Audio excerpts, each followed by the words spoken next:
Hello, beautiful free spirits. So this tapping is where I feel like I have a bug bite here, or maybe it's just a pimple.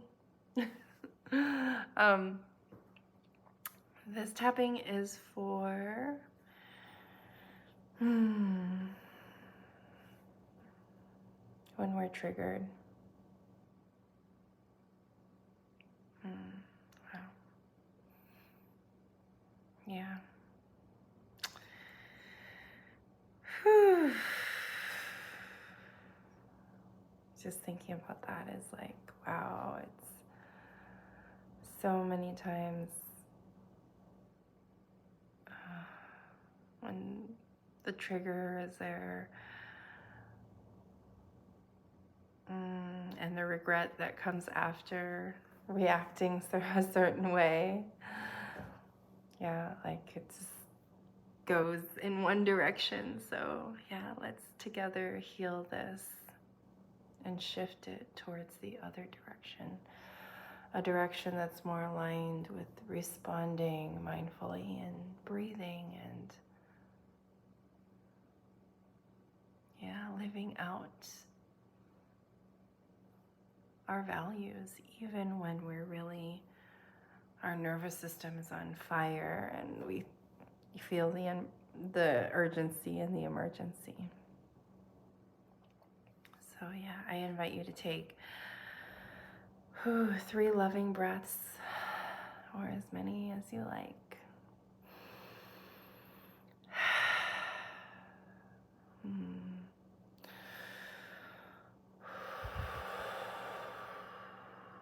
And moving your body however feels good.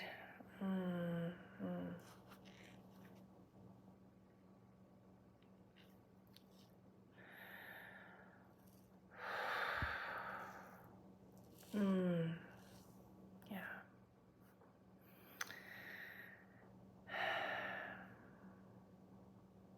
And I want to say you being here, is so beautiful. We're working on our triggers together and we're making the world a better place. Yeah. And so, let's get started. Tapping at the top of the head. Ooh, when I am triggered, I feel out of control. I feel like the world is going to end. I feel like I'm going to cease to exist. I feel all these difficult things and confusion and clarity all at once, and it's something needs to be said in that moment. Something needs to be done. The other person that triggered me needs to know what it's like to be hurt like that. They need to know right now. And even as I say that, I feel so much sadness. Because in that moment, it feels like it has to happen right then. Even though deep down I know it's not the best time to bring things up, to even speak sometimes, to even, because that might usually escalate things. When I'm triggered and the other person is triggered, or people are triggering each other and not taking responsibility in that moment for their own emotions, that the triggers are seemingly because of how other people have dumped emotions onto me, it seems like the trigger is outside. It's what other people do to me. However, I know I'm starting to learn this self-responsibility thing, and it's so hard. It's so hard because people did not take responsibility in that way as I was a child, and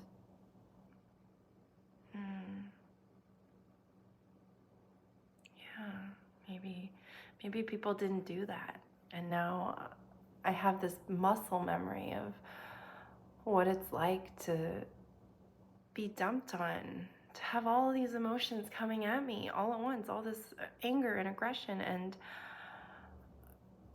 just so much confusion, and I don't know what to do, and it's just so overwhelming, and I wasn't able to fight back when I was little or say anything because that would be wrong. But now I'm an adult, so now I can say all the things. I can say all the things. And I want to say all the things in that moment. It's so relieving to get it all out. Because finally I'm an adult and I can finally express myself, and maybe it's been going on for a while, but every time it feels like so fresh and new. Yeah. It's just like that refrigerator going on. Oh, I wonder. Yeah. What will people think? Maybe this isn't good enough because there was a random sound. And then that triggers my need this like feeling worthy, feeling like I'm doing something that matters, and no, there's this sound and it's out, not in my control, and it's that controlling, the illusion of controlling somebody else's emotional state. Maybe growing up that was so painful because of the small size of our bodies, and then the large size of other people that were trying to tell us that we're okay when we're not.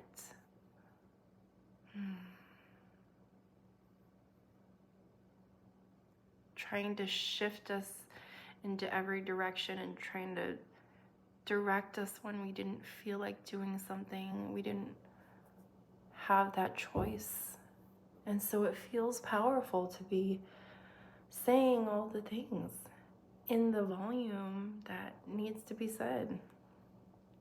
Yeah, that feels really powerful.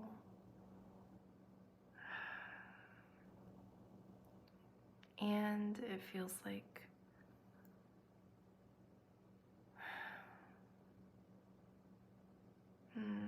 I'm perpetuating a cycle of dumping my inner triggers and my inner emotions onto someone else to make them pay, to make them see, to be heard, as a cry for help, as a desperate attempt to be seen and known, and finally I'm doing it.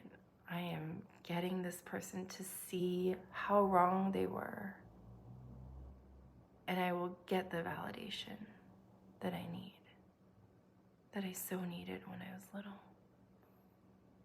However, that never plays out like that, or it rarely plays out like that. It usually creates a lot of disconnection when I just say what I want to say without a filter, without breathing. I just say it, and it becomes quicker and quicker. That usually doesn't create the connection that I want, and it creates a lot of regret. And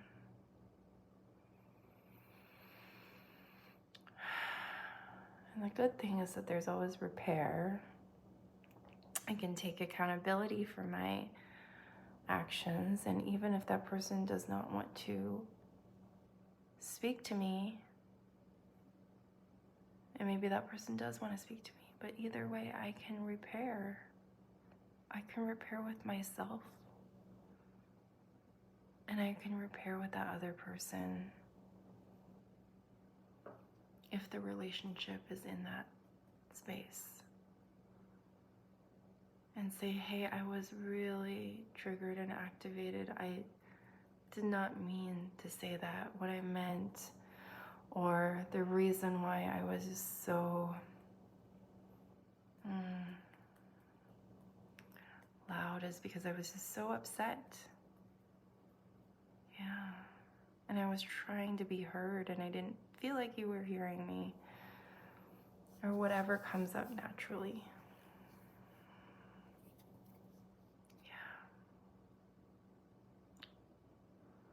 I just want to acknowledge how painful it is to not be heard, and how using a strategy of getting louder and louder, it gives hope to be finally heard.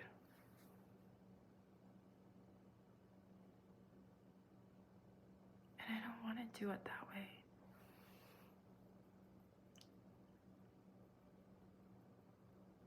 I don't want to do it that way. It not only scares other people, it scares myself.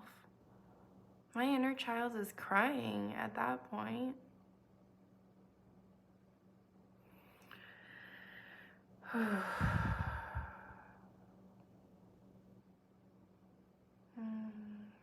wonder if there's other ways.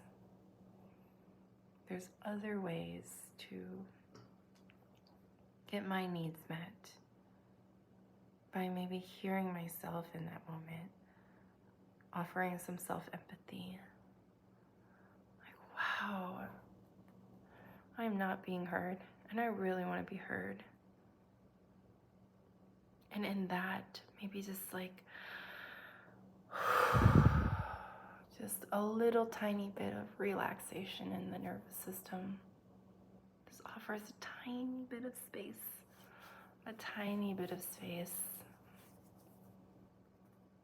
for some tension to release, for a breath to be taken. Okay, I'm not being heard. I really want to be heard. And doing this is not going to get me heard. So, maybe I can call an empathy buddy later. Maybe I can write in my journal. But I will get that need met. Maybe not by this person at this exact time, because we're both triggered.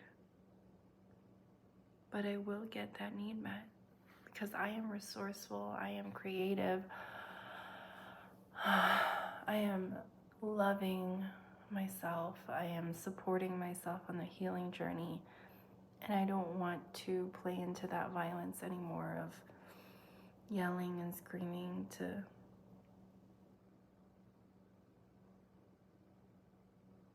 be heard.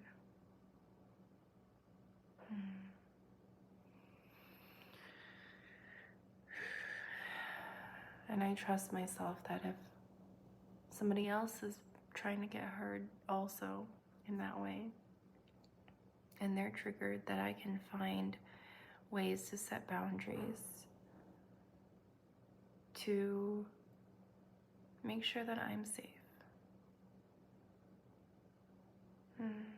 Because caring for that is caring for all of us. Making sure that I'm safe without getting sucked into the chaos. That feels so... wow.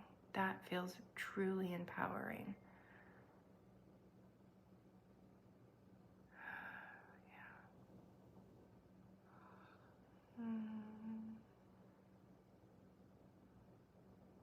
My triggers are here to teach me something.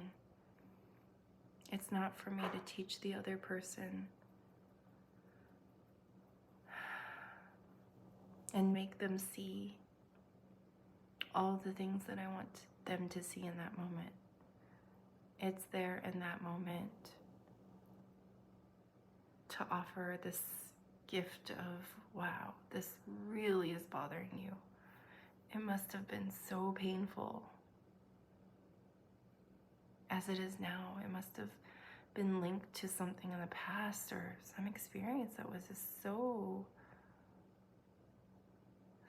incredibly painful. And I want to accompany myself to find that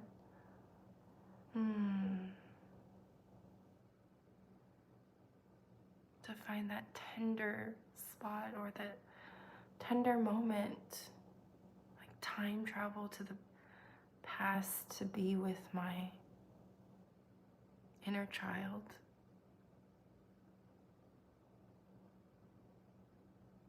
And say, I am not leaving you, no matter what anyone tells me. I will be here with you, and we will get through this together. Because something in this moment is reminding me of maybe a piece of dignity that was lost in childhood. And I want to care for that right now.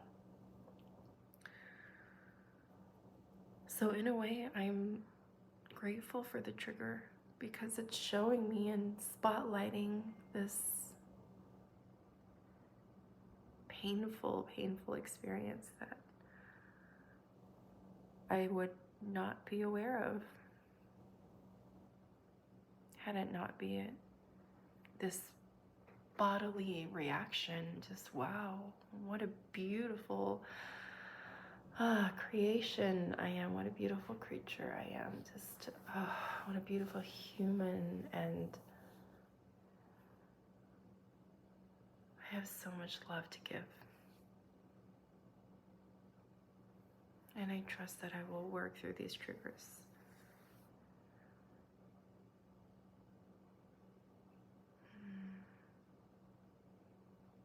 So that I can observe more, love more, show myself compassion, even in moments when they're hard, when hard things come up, that I will now accompany myself, and that is just such a sweet thought.